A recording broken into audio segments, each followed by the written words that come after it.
तो civil dress में है, उनको ऐसे बर्बरता से स्ट्रेचर पर भी नहीं उठाया, ऐसे उठा के ले गए। अंग्रेजों के टाइम पे हुआ था, जब जतेंद्र दास जी ने जब सत्याग्रह किया था खाने के खिलाफ में कि मैं ये खाना नहीं खाऊंगा और उनके जबरदस्ती मुंह में ठूस दिया गया था, यही यहाँ पे हो रहा है। सोनम वांगचुक जो एक पढ़ा लिखा साइंटिस्ट है, परमिशन लेकर बैठा हुआ है, उसको घसीटकर गालियां देकर निकाला गया यहाँ से कि हम यूथ अब आर पार की सोच लिए हैं, हमको हमारा अधिकार चाहिए। सुबह सुबह 7 बजे सोनम वांगचुक को जंतर मंतर की इस प्रोटेस्ट साइट से दिल्ली पुलिस उठाकर ले गई। सब कुछ 30 सेकंड में हुआ, सफेद पर्दे के पीछे हुआ।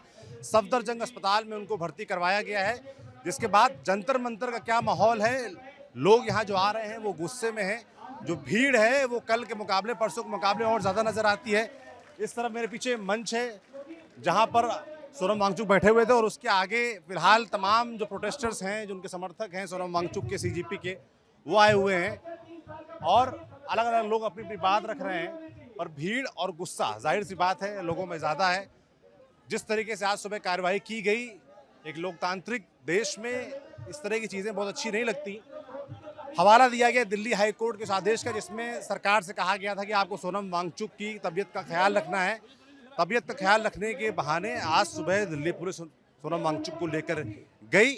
अब सवाल उठता है कि तबीयत की चिंता थी या चिंता इस बात की थी कि 20 तारीख को क्या होने वाला है। 20 तारीख को जो मार्च की बात थी कि यहाँ से जो सीजेपी के प्रोटेस्टर्स हैं, सोनम वांगचुक हैं, जो समर्थक हैं, जो नौजवान हैं, वो संसद जाएंगे और धर्मेंद्र प्रधान के इस्तीफे और एजुकेशन सिस्टम में रिफॉर्म की मांग करेंगे। उससे पहले ये आज सुबह सुबह कार्रवाई कर दी गई।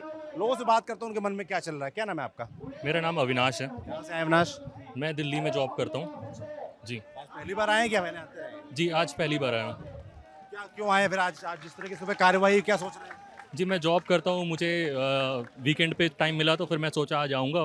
तो सुबह मैंने जब न्यूज़ देखा तो मुझे पता चला सोनम वांगचुक जी को इन्होंने पुलिस ने डिटेन कर लिया यहाँ से, जो कि बहुत ही गलत तरीके से किया गया है। एक वो उसे बहुत सारे लोग आइडल मानते हैं सोनम वांगचुक सर को, इस तरीके से नहीं करना चाहिए। एंड एक और रास्ता हो सकता था संवाद का, लोगों को संवाद करना चाहिए, सरकार को संवाद करना चाहिए हमसे। जिस तरीके से चीज़ें हो रही है, इतना ज़्यादा क्राउड जुट रहा है, इस क्राउड को ध्यान में रखते हुए सरकार को एक संवाद जोड़ने की कोशिश करनी चाहिए यहाँ पे। ये कह रहे हैं कि संवाद होना चाहिए था, संवाद नहीं हुआ। पहले डॉक्टर्स की सरकारी टीम आई, उसके बाद पुलिस आई, पर सरकार की तरफ से कोई नहीं आया जो संवाद स्थापित करता। यही बात लोग यहाँ बोल रहे हैं। क्या नाम है आपका? रोहित। रोहित, क्या करते हो? मैं जॉब करता हूँ। आज जो हुआ क्या सोच रहे हो उसके बारे में? आज जो हुआ वो बहुत ही गलत हुआ है, बिल्कुल नहीं होना चाहिए। और सरकार को एक प्रॉपर तरीके से करनी चाहिए। उन्होंने डिक्टेटरशिप टाइप से लोगों को यहाँ से उठा के ले गए। वो जो फुनसुक सर है उनको तो उन्होंने ज़बरदस्ती उठा के यहाँ से ले गए। तो मैं यहाँ पहली बार आया हूँ आज, फर्स्ट टाइम, क्योंकि मुझे पता चला है, जब मेरा आज प्लान था, पर आज जिस तरीके से यहाँ पे हुआ है वो बिल्कुल नहीं होना चाहिए था। वो बिल्कुल गैर जिम्मेदार है सरकार की तरफ से। तो नए लोगों से मैंने देखिए बात की, वो आज उनका पहला दिन है, वो पहली बार आए क्योंकि उनको सुना, उन्होंने जब ये सुना कि जिस तरीके से सोनम वांगचुक को उठाया गया वो उनको अच्छा नहीं लगा। क्या नाम है आपका? मेरा नाम हरिओम मीना है, मैं राजस्थान से आया हूँ। मैं उस महाराणा प्रताप की भूमि से हूँ। जब अकबर पूरी भारत को जीत सका था, वो एकमात्र मेवाड़ रियासत थी जो झुकी नहीं, और हम झुकेंगे नहीं। इस्तीफा लेकर रहेंगे और यहाँ डटे रहेंगे। और मैं आपको स्पष्ट कर दूँ कि मैं कल आया था, सुबह 11 बजे चला, 11 बजे यहाँ पहुँचा, कुछ भी कैसे भी करके ट्रेन मेट्रो में बैठ उठ के यहाँ पहुँचा। और हम इसके जर्नलिस्ट थे, आए हुए थे 15 हमारे जैसे युवा लोग। हम स्क्रिप्ट बना रहे थे कि लोगों को 20 तारीख को स्क्रिप्ट कैसी बनाई जाए अट्रैक्टिव होके। बहुत ज़्यादा लोग आए हैं। और जैसे हम 4 बजे सोते हैं, गोदी मीडिया तो बहुत इतना फ्रॉड कर रही है। सोनम वांगचुक सर को इतना फैला दिया कि 2 बजे उठा ले गई, और हम रात में ये दिन कर दिया, दिन में रात कर। सफ़ेद झूठ बोल सब। जब सुबह कर हाँ, मैं खुद था, मैं खुद सो रहा था कि मैं जैसे उठा, मैं 6 बजे उठा। अभिजीत देव के भाई सीजेपी के फाउंडर CEO हैं। वो क्या है कि उनका फिक्स टाइम इनको पता लग गया है, इनको बस रणनीति पता लग जाए। वो 7:30 बजे से 8 बजे तक उनके दोस्त के घर जाते हैं, फ्रेश होने, मेडिटेशन करने, नहाने धोने। कौन नहीं जाएगा? वो ऐसे थोड़ी ना कि मोदी जी की तरह 18 घंटे काम करे। 18 घंटे नीट के स्टूडेंट घिसते हैं जब जार काम होता है, और उनका पेपर लीक हो रहा है। तो मैं जैसे सुबह उठा और डॉक्टर्स की टीम आई हुई थी, सोनम वांगचुक बोल रहे थे। अभिजीत दीप के भाई की 15 मिनट बात हुई कि भाई आज पूरा देश आएगा, कि क्या नाम से कैसे हैंडल किया जाएगा। तो अभिजीत दीप के भाई बोल रहे हैं कि सर कर लेंगे, पूरा देश है ये, गोडसे का देश नहीं, गांधी जी का देश है, संविधान के अनुसार चलने वाला देश है। तो जब मैं उठा, और हम जैसे आप काला कपड़ा पहनते हो, काला पहन के आएंगे तो हमको दिखेगा, आप सफ़ेद पहन के आएगा, तुम आप फॉर्मल ड्रेस में थे जो पुलिस वाले आए। हाँ, तो सिविल ड्रेस में है। और जैसे भारत की सबसे तगड़ी ट्रेन या मेट्रो दिल्ली में चलती है, वो भी 30 सेकंड रुकती है, उन्होंने मात्र 20 सेकंड में, सोनम सर इतने 20 दिन से 60 साल के भूखे हड़ताल पर, स्ट्राइक, हैंगर स्ट्राइक पर है, वो 4 कदम चलते हैं तो 40 मिनट रुकने की सोचते हैं। उनको ऐसे बर्बरता से स्ट्रेचर पर भी नहीं उठाया, ऐसे उठा के ले गए जैसे चोर है ना, वो क्या चोर हैं, वो असली गांधी है, गांधी जी का जन्म हो चुका है। मैं आपको जो जबरदस्ती की बात कर रहे हैं वो जाहिर सी बात की गई होगी, इसीलिए तो सफेद पर्दा लगाया गया। सफेद पर्दा लगाने का कारण क्या था? ताकि जो आम लोग हैं, जो यहाँ पर समर्थक हैं, वो इस बात को ना देख पाएं, जो कैमरे चल रहे हैं वो उस चीज को दर्ज ना कर पाएं, इसलिए किया गया। और 30 सेकंड में सारा खेल कर दिया गया। उस समय अभिजीत दीप के जो उनके और साथी हैं, वो यहाँ पे तो कोई था? अभिजीत दीप के भाई साहब नहीं थे, उनके साथी थे। हमने खूब कोशिश की कि छोड़ दो इनको, ये बिल्कुल गांधी हैं, ये गोडसे नहीं है। और हमारे खुद के डंडे मारे हैं सीआरपीएफ जवान वालों ने, और चले थे? हाँ, डंडे चले थे बिल्कुल सर, हमारे खुद के मारे। और एक भाई आपको देखना, उसके सिर पे भी चोट आई है। और जैसे जनरल डायर ने वो दिया ना कि गोली चला दो, 500 पुलिस वाले इधर, 500 पुलिस वाले इस गेट पे, डंडा, ऐसे लग रहा था कि आज ही 20 तारीख का मार्च शुरू होगा, बिल्कुल ख़त्म हो गया था। बस ये ऐसा वाला स्टूडेंट है, मेरे बड़े भाई बहन, वो उनको छोड़ा, उनको भी हमने चैन बना के रोका, इनको तो मत ले जाओ, उनको ले गए। तो मैं तो यही कहना चाहूँगा लोगों, अब तो उठो यार, अब तो शर्म करो, अब तो तुम्हारा नशा उतरेगा। चश्मदीद हैं जिन्होंने सुबह सुबह देखा, राजस्थान से आए हैं समर्थन में। आज सुबह जो घटा वो इन्होंने अपने आंखों से देखा, वही ये बता रहे थे। क्या नाम है आपका? मेरा नाम नीरज सिंह है। मैं गाज़ियाबाद से आया हूँ और ये मेरा पहला दिन है। एजुकेशन के अंदर मैंने क्वालिफ़िकेशन ली, उसके बाद मैंने नौकरी भी करी, अभी मैं नौकरी कर रहा हूँ। और इस पिछले 5-7 साल में ये सरकार में इतने पेपर लीक हैं, मैं आपको एक तसल्ली से एग्ज़ाम बताता हूँ, चाहे वो एसएससी का हो, सेंट्रल गवर्नमेंट का, यूपीएससी का। एक अमित किलोर हैं जो ट्विटर पे आए दिन बताते हैं कि किस तरीके से लोग ईडब्ल्यूएस सर्टिफिकेट पे घोटाला कर रहे हैं। यूपीएससी गलती मानती है लेकिन उनके ऊपर जांच नहीं करती। एसएससी की गलती निकल के आती है कि सेंटर दे दिया किसी प्राइवेट ठेकेदार को, गलती दिख रही है, उसके बाद भी उसी को कंटिन्यू कराया गया। उत्तर प्रदेश की हालत ऐसी है कि जो शिक्षा प्राइमरी स्कूल में देनी चाहिए थी, तो योगी सरकार क्या कहती है कि 4 जिले के जो स्कूल हैं बंद करके 1 जिले में खोलेंगे ताकि बाकी जिले के बच्चे वहां जाए, उस स्कूल को बड़ा किया जाएगा। आज का जो डेटा है उसमें 90,000 स्कूल बंद कर दिए गए हैं। तो शिक्षा व्यवस्था बहुत ज़्यादा ख़राब हो रखी है। एजुकेशन मिनिस्टर का रिज़ाइन केवल एकमात्र हमारा कॉल नहीं है, उसके बाद बहुत सारी चीज़ें आगे रिफॉर्म्स की करने की हमारी कॉल है और हमारी उम्मीद वहीं से स्टार्ट होगी जब उनका रेजिग्नेशन एक्सेप्ट होगा, अकाउंटेबिलिटी फिक्स की जाएगी। अकाउंटेबिलिटी फिक्स होगी, मगर अकाउंटेबिलिटी फिक्स अभी तक तो नहीं हो पाई है, साफ तौर पर दिख रहा है। और अकाउंटेबिलिटी फिक्स होने के लिए संवाद होना चाहिए था, सरकार में वो इच्छा शक्ति दिखनी चाहिए थी कि वो यहाँ पर आती, बात करती, पर हुआ क्या है? मैं वही तो कह रहा हूँ, इतना सुरक्षा बल जो यहाँ आया सुबह, तो क्या ये मंत्री के इन्वेस्टिगेशन में यूज़ नहीं किया जा सकता था? यही मिनिस्ट्री के इन्वेस्टिगेशन में यूज़ नहीं किया जा सकता था? ये क्वेश्चन ही तो यही है, अकाउंटेबिलिटी। किसी ने ये तो नहीं बोला कि सरकार एकदम बेकार रही है, जो फेलियर हुआ उसको तो गिना रहा है ना हर कोई। अगर किसी चीज़ को प्रेज़ करना है, तो आपको मैं बताऊं तो मैं ही एक आदमी हुआ करता था जो ऑपरेशन सिंदूर को बहुत प्रेज़ किया करता था कि ऑपरेशन सिंदूर क्या किया, बहुत ज़बरदस्त किया, बहुत बढ़िया। लेकिन दुख उस बात का हुआ कि मेरे 6 भाई जो शहीद हुए उनको 1 साल बाद शहीद बोला गया। कहते हैं हिंदुत्व की सरकार है, बट वो तो 6 के 6 हिंदू थे, उनको शहीद बोलने में 1 साल लग गया। आज जो सुबह यहाँ पर सुरक्षा बल आया, बहुत बढ़िया किया। अगर आप यहाँ आए, यही सेम चीज़ मंत्री के टाइम में क्यों नहीं होता है? सबका क्वेश्चन यही है आज के टाइम में। आज शिक्षा क्या पूछा क्या जा रहा है यहाँ पर, क्या मांगे? शिक्षा में जो आया है नेगेटिव पॉइंट, पेपर रिलीज हुए, अपना लीक हो गए, लोगों ने सुसाइड कर लिया, अब इसका जवाबदेही कौन? आप सरकार में बैठे हैं, सरकार का काम क्या है? पूरे इंडिया को हर जगह रिप्रेजेंट करना। इंडिया में जो रिप्रेजेंट करना है उनके नुमाइंदों का काम है। अगर उनके नुमाइंदे उसमें फेल हो रहे हैं तो रेजिग्नेशन नहीं मांगा जाएगा तो और क्या मांगा जाए? क्यों नहीं इन लोगों को समझ में आ रहा है?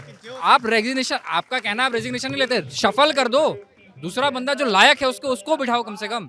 आज मुझे एक बात बताओ, आज जो धर्मेंद्र प्रधान है उनका क्या अचीवमेंट है एजुकेशन में, जो उनको एजुकेशन मिनिस्टर बना दिया गया है? आप मुझे बताओ नितिन गडकरी जी का ऐसा क्या अचीवमेंट है इंफ्रास्ट्रक्चर और डेवलपमेंट में जो उनको बना दिया गया? जो आज वो ब्रिज बना रहे हैं, जो एक्सप्रेसवे बना रहे हैं, गर्मी में बन रहे हैं, बारिश में ढह जा रहे हैं। पेट्रोलियम मंत्री बनना चाहता है, पेट्रोलियम का काम करना चाहता है, बट वो अब मेरी गाड़ी जो है, मेरी गाड़ी बोलती है भैया हम पेट्रोल में गन्ने के जूस में क्यों चला रहे हो? उसका कहना ही यही है। तो ये कौन जवाब दे देगा इस सब चीज़ों? सारे सवाल हैं जिनके जवाब नहीं मिल रहे हैं। मैं आपको पीछे दिखाऊं तो वहाँ पर योगेंद्र यादव बोल रहे हैं, आगे तमाम नौजवान जुटे हुए हैं जो ज़मीन पर बैठ गए हैं, उनकी बात सुन रहे हैं। पीछे तक आप देखेंगे तो नौजवानों की भीड़ है जो यहाँ पर नाराज़गी जाहिर करने, अपना समर्थन दिखाने आई हुई है। ये साफ तौर पर दिख रहा है। क्या कह रहे हैं? सर मैं मध्य प्रदेश से आया हुआ हूँ और मैं मध्य प्रदेश के ट्राइबल बेल्ट से बिलोंग करता हूँ। वहाँ साक्षरता उतनी है नहीं, पर लोग फिर भी शिक्षा को लेके इतने जागरूक है, इतना चाहते हैं कि मेरे गांव से मैं ही आ सका। स्पेशली मैं सीजेपी के प्रोटेस्ट के लिए दिल्ली आया। हमारे एरिया में ट्रेन रूट नहीं है, कुछ भी नहीं है, इसके बाद भी कैसे भी करके मैं यहाँ दिल्ली आया। हमने गांधी को नहीं देखा, मैंने टीवी में देखा है इनको, आप ही के थ्रू देखा है इनको। अब ये गांधी है आया, बदकिस्मती ये थी कि मेरे आने से पहले इनको अभी डिटेन कर लिया गया पुलिस के द्वारा। ऐसे ही भगत सिंह लोगों ने जब अपना प्रोटेस्ट किया तो उनको ज़बरदस्ती उनकी भूख हड़ताल तोड़वाने के लिए पुलिस वालों ने उनके ऊपर अत्याचार किया। ठीक वही किया जा रहा है। हम सिर्फ अकाउंटेबिलिटी ही तो मांग रहे हैं। आज हमारे देश का नेता यदि अकाउंटेबल नहीं होगा तो आने वाले भविष्य को हम कैसे बेहतर बना पाएंगे? नेता किस लिए हम चुनते हैं? इसीलिए चुनते हैं कि वो अकाउंटेबिलिटी रखे। हम ब्यूरोक्रेट से क्यों अकाउंटेबिलिटी नहीं मांगते हैं? अगर अकाउंटेबिलिटी नहीं होगी तो सब लोग अपनी मनमर्जी से करेंगे, नेता लोग अपनी मनमर्जी करेंगे। फिर लोग आज जो हुआ है ये सरकार की सीधी सीधी विफलता है। ये तो ऐसा ही हुआ जैसे अंग्रेजों के टाइम पे हुआ था, जब जतेंद्र दास जी ने जब सत्याग्रह किया था खाने के खिलाफ में कि मैं ये खाना नहीं खाऊंगा, और उनके ज़बरदस्ती मुंह में ठूस दिया गया था। यही यहाँ पे हो रहा है। भाई अगर कोई वो कर रहा है, अनशन कर रहा है, तो उसकी बातों को मानो आप। सरकार हाईकोर्ट का हवाला दे रही है कि हाईकोर्ट का आदेश था कि उनकी जांच सुरक्षित। हाईकोर्ट ने ये बोला था कि आप ऑब्जर्व करोगे, ये नहीं कि आप उठा के और उसको सीधा भर्ती करोगे था। तो अपनी ड्यूटी करने अगर वो आए थे तो वर्दी में क्यों नहीं आए थे? सर गुंडे थोड़ी ना थे, गुंडों की तरह घुस के 30-20 सेकंड में सारा काम करके वो पर्दा लगा के, वो भी सर अगर आप एक ऑथेंटिक हाईकोर्ट का हवाला दे रहे हो तो अपनी वर्दी में आओ ना, प्रॉपर बात करके तब ले जाते। और सर मैं कह रहा हूँ जितना प्लान आपने दिल्ली पुलिस को कहना चाहिए, जितना या फिर कोई भी सरकार है उसको मैं जितना प्लान आपने सोनम वांगचुक सर को यहाँ से ले जाने के लिए बनाया ना, अगर वही पर्दा आपने नीट पेपर पे लगा रखा होता तो शायद वो पेपर ऐसे करके सबको दिखता हुआ ना, बिना दिखे और लोग बच्चों तक पहुँचता और वो पेपर देके पास होते, सारा झमेला ही ना होता। और सर दूसरी चीज़ ये है कि दिल्ली पुलिस और चाहे जो भी हो सर, मेन क्या है ना, अकाउंटेबिलिटी से पहले एक सिस्टम होना चाहिए। सर कोई सिस्टम ही नहीं है देश में। कोई भी मुद्दा होगा सीबीआई को, कोई भी मुद्दा होगा सीबीआई को। सर सीबीआई को वो मुद्दे दिए जाते हैं जो पुलिस से नहीं संभलते। और सर ये नीट पेपर लीक एक राष्ट्र लेवल का मुद्दा है, देश की सुरक्षा से जुड़ा हुआ मुद्दा है। क्योंकि सर अगर नीट पेपर लीक होता है और उसका पता नहीं चलता है, और कोई बच्चा जो है वो अगर बन जाते हैं, मान लीजिए एक पेपर लीक में 100 बच्चे बन गए, तो सर वो 100 डॉक्टर जब सिस्टम में बैठेंगे तो सर वो अंदर से सिस्टम खोखला दिखेगा कि नहीं दिखेगा? मानते हैं आप इस बात को? नहीं। जवाबदेही की बात हो रही है, वो इसीलिए हो रही है कि भाई अगर गलत तरीके से बच्चे चुने जाएंगे, आगे चल के वो डॉक्टर इंजीनियर कुछ भी बनेंगे तो वो कैसे होंगे, इसकी भी कल्पना की जाए ना। 25 लाख रुपए में अगर पेपर बिक रहा है, जो कल बात हुई है, राहुल गांधी जी ने भी बोला है कि 15 लाख रुपए में जो पेपर बिक रहे हैं, उससे क्या कौन सा डॉक्टर पैदा होगा? वही डॉक्टर बनेगा जो आप ही के बच्चों को डसेगा, वही डॉक्टर बनेगा। तो इसी के लिए यहाँ पे जो आवाज उठाई गई थी, उस आवाज को दबाया गया है। ये तो साफ दबाया गया है आवाज को। भाई अगर मैं सुबह 7:15 पे यहीं था, मेरे सामने की सारी चीजें हैं। 40 लोग थे, सिविल वर्दी में आए थे, जिसमें से 10 लोग स्टेज पे गए सिविल वर्दी वाले, उनके पास वाइट कपड़े थे। चारों तरफ से उन्होंने स्टेज को बंद कर दिया और उसके बाद जो सोनम वांगचुक जी हैं उनको एक वाइट कपड़े में, जैसे कोई होती है ना डेड बॉडी होती है जिसका कोई नहीं होता, उसको पुलिस ऐसे गठिया सी बांध लेती है, इस तरीके से उनको उठाया और खिचड़ के ले गए। उन्होंने मना किया था कि भाई मैं ठीक हूँ, मुझे कहीं नहीं जाना। सुप्रीम कोर्ट ने बोला था कि उनको लेकर के आना है उनकी सलाह पर, ऐसा नहीं कि आप जाकर के ज़बरदस्ती लेकर के आए। उन्होंने कहा था कि मेरा एक बार मेरी बात कराइए उनसे, दीपके जी से। उन्होंने बात करी दीपके जी से, तो उन्होंने बोला कि ये लोग मेरे को लेकर के जा रहे हैं। तो दीपके जी को पुलिस ने वहाँ पे अरेस्ट कर लिया था। वहाँ पर लगभग 150-200 वो अपने दोस्त के घर पे फ्रेश होने के लिए गए थे। उसके बाद सोनम वांगचुक जी को जैसे पुलिस आगे की तरफ लेके गई, तो आगे जो एम्बुलेंस गाड़ी थी वो धीरे धीरे चल रही थी, जैसे हम सीमेंट के कट्टे को या किसी चीज़ को फेंक देते ना, इस तरीके से उन्होंने इस तरीके से गाड़ी में फेंका सोनम वांगचुक जी को। तो ये देश की ऐसी स्थिति बन गई है। 20 उस वक्त यहाँ कितने लोग थे प्रोटेस्टर्स? बहुत लोग थे। इसका एक चौथाई हिस्सा होगा। कोशिश नहीं हुई? लोग ऐसा था ना कि सुबह 7:15 बजे हुए थे, तो लोग कोई मुंह धोने गया, कोई फ्रेश होने के लिए, इधर उधर कुछ लोग सो भी रहे थे उस टाइम भी। तो इस तरीके से, और जैसे जो सब कुछ इतना जल्दी हुआ कि मुझे लगता है रिएक्शन का टाइम ही नहीं मिला। पता नहीं लगा। सबसे पहली बात तो बता दूं, यहाँ पर लोकतांत्रिक अधिकारों का हनन सरकार कर रही है और सरकार इतनी बर्बरता पूर्वक यहाँ पर आंदोलनकारियों के साथ कर रही है कि ऐसा कोई भी अगर किसी देश में तानाशाह है तो तानाशाह से बदतर सरकार कर रही है। हिटलर की तानाशाही भी नहीं चली तो मोदी सरकार की तानाशाही कैसे चलेगी? यहाँ पर जितने भी युवा हैं, जितने भी विद्यार्थी सब अपने अधिकार को लेकर है। अगर अधिकार की मांग हम नहीं करेंगे तो कौन करेगा? क्योंकि बुरा हमारे साथ हो रहा है। सरकार को हमने बनाया, तो हम ये हिम्मत रखते हैं, मद्दा रखते हैं कि अगले आने वाले चुनाव हम सरकार को गद्दी से हटाकर फेंक भी सकते हैं। क्योंकि अगर युवा जागेगा तो क्रांति आएगी, और क्रांति आना निश्चित है। क्योंकि छोटी से छोटी क्रांति, बड़ी से बड़ी क्रांति बदलाव के साथ शुरू होती है। बदलाव शुरू हो चुका है सर, अब बदलाव होगा, बदलाव होकर रहेगा। जो बाकी 15 लोग हैं ना, उनको भी उठाने के लिए आई थी पुलिस फोर्स, लेकिन उस टाइम लोग जाग गए थे। फिर उन्होंने चेन बना के लोगों ने पुलिस को अंदर जाने नहीं दिया, फिर उनको अंदर नहीं जाने दिया। वो सर मेरा नाम संदीप पटेल, मध्य प्रदेश से आया हूँ। सर मैं ये बोल रहा हूँ कि हमारा जो युवा है सर परेशान है सर। हमने सरकार बनाई, हमने वोट दिया, हमारा सर अधिकार का हनन हो रहा है। सर ये बताइए, 25 से ज़्यादा छात्रों ने, स्टूडेंट ने सर आत्महत्या किया। वो सर एक सर सरकारी आंकड़ा है सर। रोज यहाँ कितने लोग मर रहे हैं सर डिप्रेशन से। हम यहाँ पे अपना घर छोड़ के 1000 किलोमीटर से अगर जंतर मंतर दिल्ली में खड़े हैं अपना काम छोड़कर, तो कहीं ना कहीं सर हमारे अंदर दर्द होगा। और अगर सरकार हमारी दर्द नहीं समझ पा रही है तो सर उसको हंस कर सर प्रेम से उसको सर इस्तीफा दे देना चाहिए, और उनको बोल देना चाहिए कि भैया हमसे नहीं हो पा रहा है, आप संभालो कुर्सी। तो जब तक हमारे देश में 1 एजुकेशन 1 नेशन नहीं होगा, 1 नेशन 1 एजुकेशन, तब तक सर हमारा भारत देश विश्वगुरु नहीं बनेगा, हमारा भारत देश बहुत सर टॉप में नहीं जाएगा सर। उसके लिए जो हमारा सर सिस्टम है उसको बदलने की जरूरत है। और ऐसे सर देखिए सर, हम युवा हैं, ऐसे गद्दार लोगों को, ऐसे नीच लोगों को जो हमारे ही बोर्ड से मंत्री बनते हैं, उनको सीट से उतारना ही पड़ेगा। चाहे वो प्रेम से उतरे, चाहे वो रो के उतरे। हम सर युवा हैं, हम ठान लिए हैं सर। अगर हम भूख रहकर अगर हम जंतर मंतर पर 1 हफ्ते से खड़े हो सकते हैं, 20 दिन से हम खड़े हो सकते हैं, तो सर ये उनके लिए आखिरी और लास्ट वो है चेतावनी कि हाँ, कि हम यूथ अब आर पार की सोच लिए हैं। हमको हमारा अधिकार चाहिए, चाहे उसके लिए हम करें या मरें। ये देश से इस आंदोलन को शुरुआत में हिंदू मुस्लिम करने की कोशिश की गई।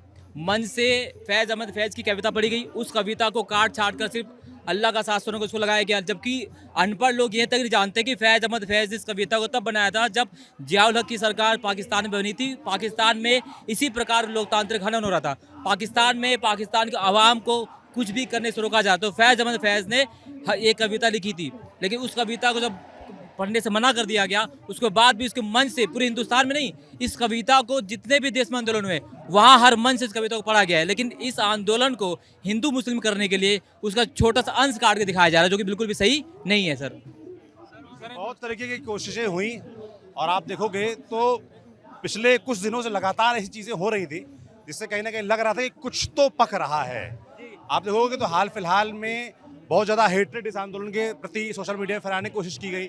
सोनम वांगचुक के बारे में बहुत सारी चीज़ें सोशल मीडिया में कही गई। उसके बाद दिल्ली पुलिस कमिश्नर अचानक बदले गए, हाई कोर्ट में PIL दाखिल होती, जिसके बाद सरकार कहती कि हम नज़र बनाए हुए हैं, सरकारी डॉक्टर्स आते हैं, और आज सुबह 7 बजे कार्रवाई करके पुलिस सोनम वांगचुक को लेकर चली जाती है। जिसके बाद जंतर मंतर में जो माहौल है थोड़ा बदला है।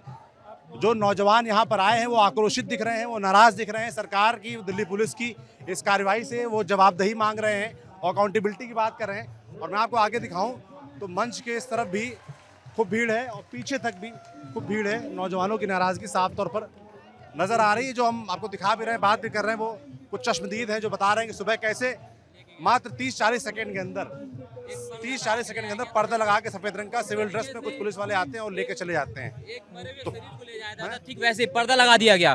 जैसे एक मरा हुआ शरीर होता है उसको अंत्येष्टि के लिए लेके जाते हैं, वैसे ले जाया गया और अचानक से एम्बुलेंस में डाल दिया गया। लेकिन वो उस 59 साल के व्यक्ति को, उस 59 साल के व्यक्ति के लिए उस दिल्ली पुलिस को, सरकार को इतना तरस नहीं आया कि 21 साल का भूखा इंसान जो देश के लिए, देश के युवाओं के लिए, अधिकार के लिए और आप सभी के मुस्तकबिल के लिए खड़ा हुआ है। और अगर आज हम नहीं बोलेंगे ना तो वो मौका कभी नहीं आने वाला है कि आप लोग अपने अधिकार के लिए खड़े हो सकें। वो लोग जो इस आंदोलन को दोहरा रंग देने की कोशिश कर रहे हैं, मैं उनसे अपील करना चाहता हूँ कि आज आप सत्ता के डर से अपने अधिकारों को पहचान नहीं पा रहे हो, लेकिन वो दिन जरूर आएगा जब आप अपने आप को कोसोगे कि हम उस दिन क्यों नहीं खड़े हुए जब हमारे अधिकारों का हनन किया जा रहा था। जय हिंद, जय भारत। ये सभी नौजवानों से अपील कर रहे हैं। आपसे बहुत बात कर ली, और लोगों से बात करता हूँ। एक ही आदमी से बात करता रहूँ तो आदमी लगेगा कि कोई बात बस। हाँ, मैं आपको बता दूं, भारत आज़ाद हुआ था 1947 में। सबसे पहले शिक्षा मंत्री अबुल कलाम आज़ाद थे, वो भी तो मुस्लिम थे। उन्होंने भी तो देश चलाया कि नहीं? और ये भारत पाकिस्तान भारत पाकिस्तान भारत पाकिस्तान कब तक करते रहेंगे? भारत पाकिस्तान ही करना था, पाकिस्तान में चले जाओ ना। आप भारत के प्रधानमंत्री हो, विदेश के नहीं हो। आप पार्ट टाइम तो भारत में रहते हो। क्या कह रहे हैं आप? सर मैं ये कह रहा हूँ ये सरकार शिक्षा से इतनी नफरत क्यों करती है? आजम खान की मोहम्मद जौहर यूनिवर्सिटी के डिमोलिश करने का आदेश क्यों दिया है? इतनी नफरत क्यों? मैं ये पूछना चाहता हूँ, शिक्षा से इतनी नफरत क्यों है इस सरकार को? शिक्षा में भी हिंदू मुस्लिम कर रही है सरकार। सरकार को क्या चाहिए बताइए? सिर्फ नक्शा पास नहीं होने की एवज में आप कह रहे हो कि पूरी यूनिवर्सिटी ढा दी जाए। वहाँ के बच्चों का क्या होगा? उनके भविष्य का क्या होगा? बताइए सर आप। ठीक कह रहे हैं, जो बच्चे वहाँ पढ़ रहे हैं उस यूनिवर्सिटी में, उनका क्या दोष है? अगर यूनिवर्सिटी गलत तरीके से बनी है, उसमें कुछ नियम कानून ठीक से नहीं रखे गए हैं, तो भाई आप बिल्डिंग क्यों गिराओगे? आप अपने कब्जे में सरकार ले ले और वहाँ चलाती रहे। आता हूँ भी। सर नाम नहीं बता सकते, ये भी नहीं बता सकते कहाँ से आए हैं। अभी मैं परसों नरसों यहाँ पे आई थी तो मैंने कुछ और बताया, पर मीडिया ने कुछ और लगा के छाप दिया, तो घर से बहुत डांट पड़ी। पर हम बहुत दूर से आए हैं, आप जहाँ से हैं वहाँ से हम हैं। और बस इतना कहना चाहते हैं, हमारी पार्टियों से कोई लड़ाई नहीं है, किसी भी चीज़ के लिए नहीं है। हम एक लड़की हैं और लड़के भी हैं, सब पढ़ने के लिए आते हैं। हम चाहते हैं कि हम अच्छे से पढ़ें और अपने भविष्य को अच्छा बनाएं, अपने घर परिवार को अच्छा करें, और इससे देश का भी अच्छा होगा। बाकी हमारी किसी भी पार्टी से नाराज़गी नहीं है, और सर को जिस तरह ले जाया गया ये बहुत दुखद है, और इससे ये भी लगता है कि सरकार कहीं ना कहीं डर गई है। और ये मैं पहन के आई हूँ, आप देख लीजिए। और ये डर का एक उन्होंने वो दिया है, सिग्नल दिया है कि देखो ये सब बंद करो, हम आप लोग से डर गए हैं। तो अगर सरकार डर गई तो मैं हाथ जोड़ के इतना ही कहना चाहती हूँ, बस एक वो जवाबदेही स्वीकार कर ले और वो बता दे कि ये गलत है। अगर धर्मेंद्र प्रधान को हैप्पी बर्थडे कहने का उनके पास टाइम है, तो यहाँ पे जो चल रहा है आप देख लीजिए, क्या उन्हें को नहीं पता होगा? कोई इंसान इतने दिन से भूखा है तब उनको नहीं समझ में आया? बस इतना ही कहना है कि ये जो हो रहा है ये गलत हो रहा है, और आपके हाथ में तो सब कुछ है, सर्वस्व है। आप चाहें तो बहुत ठीक कर सकते हैं, 2 मिनट में ठीक कर सकते हैं, और आप ठीक करिए प्लीज़, आपसे यही निवेदन है। और नेक्स्ट टाइम ऐसा कुछ ना हो, क्योंकि हम लोग बहुत मेहनत करके पढ़ते हैं, और हम गरीब परिवार से आते हैं, बहुत धनी नहीं है, मिडिल क्लास फैमिली का बस एक ही सपना होता है कि उसे किसी तरह सरकारी नौकरी मिल जाए। हम सब लोग उसी की तैयारी करते हैं। और नौजवानों के मन में पीड़ा है, और अगर एक शब्द मैं बोलूँ सबके मन में, वो यही है जवाबदेही का, कि सरकार को जवाबदेही सुनिश्चित करनी चाहिए। अगर एग्जाम्स में गड़बड़ी हो रही है, अगर पेपर लीक हो रहे हैं, तो देश के शिक्षा मंत्री की जवाबदेही तय होनी चाहिए। जी, बिहार से आई है और यूपीएससी की तैयारी करती है। क्या चल रहा है आपके मन में जो आज हुआ? ये सबसे पहले तो मैं आपका धन्यवाद करना चाहूँगी, क्योंकि अभी बहुत कम ऐसे चैनल्स हैं जो सही चीज़ों को दिखा रहे हैं, तो इसके लिए मैं न्यूज़ पिंच की पूरी टीम का बहुत बहुत धन्यवाद करना चाहूँगी। सर जैसे हम लोग अभी कॉम्पिटिटिव एग्ज़ाम्स की तैयारी कर रहे हैं, आज की डेट में ऐसा कोई भी एग्ज़ाम नहीं है जिसमें पेपर लीक नहीं हो रहे हैं, चाहे वो छोटी सी क्लर्क की नौकरी हो या यूपीएससी की, तो अभी कोई ऐसे प्रमाणित नहीं हुई है, पर उसके सिलेबस को लेके बहुत ज़्यादा इस बार भी बहुत दिक्कत हुई है। बड़े बड़े जितने एग्ज़ाम्स हैं सब में ऐसी समस्याएं आ रही है सर। और हमारे घर वाले जब हम उनको कहते हैं तो सर मीडिया का ये असर है कि वो ये मानने तैयार नहीं है कि हाँ कुछ हुआ है। वो ये कहते हैं ये प्रोपेगेंडा है। भाई तुमको नहीं दिख रहा है कि यहाँ हज़ारों छात्र यहाँ धूप में क्यों आए हैं? अगर प्रोपेगेंडा होता तो हम लोग मूर्ख नहीं है।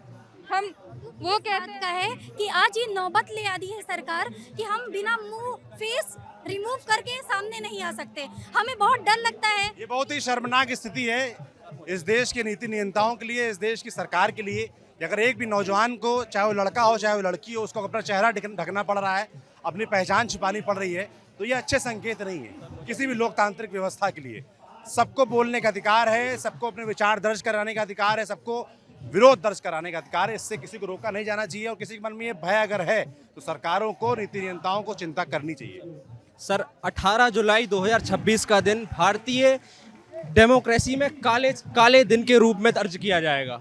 सर वो आदमी सोनम वांगचुक जो एक पढ़ा लिखा साइंटिस्ट है, परमिशन लेकर बैठा हुआ है, उसको घसीटकर गालियां देकर निकाला गया यहाँ से। और जो पर्दा लगाया गया ना, वो पर्दा सोनम वांगचुक के ऊपर नहीं, वो डेमोक्रेसी के ऊपर ये पर्दा लगाया गया था। इसके साथ 7वीं की एनसीईआरटी जो ये पढ़ाते हैं हमें, उसमें एक सिंपल सी डेफिनेशन लिखी हुई है, एक वर्ड है अकाउंटेबिलिटी। क्यों नहीं समझ में आ रहा? मुझे समझ में नहीं आ रहा है इनको। सातवीं के बच्चे से आप पूछेंगे वो भी बता देगा कि अकाउंटेबिलिटी होती क्या है। सरकार आंसरेबल है, हमने उनको 5 साल के लिए चुना है, हमें सर्व करने के लिए, हमारे ऊपर राज करने के लिए नहीं। पहली बात ये चीज़ जिस दिन नेताओं को समझ में आएगी, ऐसे काले कर्म वो करना बंद कर देंगे। और ये तब निश्चित होगा जब एज अ वोटर हम समझेंगे कि हमें किन लोगों को वोट करना है, कौन हमारे लिए सही है।